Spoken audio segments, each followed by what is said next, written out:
RSUD Sultan Suryansyah Banjarmasin dalam rangkaian memperingati hari ulang tahun ke-5 tahun telah menampilkan kesenian Banjar yaitu Mamanda besukan Sabtu 28 September 2024. Wali Kota Banjarmasin sangat mengapresiasi dengan pertunjukan kesenian Mamanda yang dimainkan pegawai RSUD Sultan Suryansyah Banjarmasin.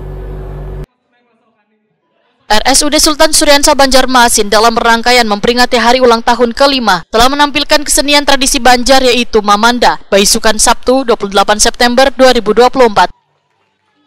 Pertunjukan kesenian tradisi Banjar yang dilakoni pegawai di RSUD Sultan Suryansyah Banjarmasin ini mengangkat tema perkembangan pembangunan RSUD Sultan Suryansyah Banjarmasin dari sejak dibangun hingga pemberian ngaran gasan bangunan baru.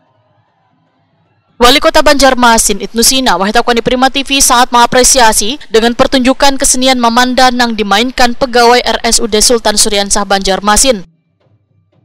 Menurut Ibnu Sina, permainan Mamanda kadalah gampang, perlu adanya kekompakan, terutama gaya bermainnya hingga kisah yang hendak disampaikan supaya bisa menghibur penonton.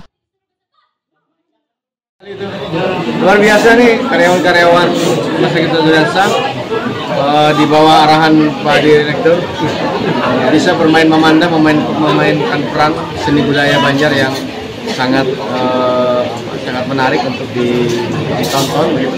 Dengan pesan-pesan pembangunan, pesan-pesan moral yang ada, dan itu semua dari internal karyawan kita. Jadi luar biasa, di samping profesionalisme dalam bidang pekerjaan, juga kemampuan bakat, seni dan lain sebagainya dikembangkan. Jadi karena perlu mengundang dari luar ya. Dan ternyata bisa ya, menarik juga. Saya kira itu bisa terus dikembangkan. Kesenian Banjar Mamanda adalah seni pertunjukan tradisional di Kalimantan Selatan. Bahkan kisah yang diangkat seringkali berasal dari legenda, mitos, atau kisah rakyat yang di dalamnya mencakup moralitas wan kehidupan sosial.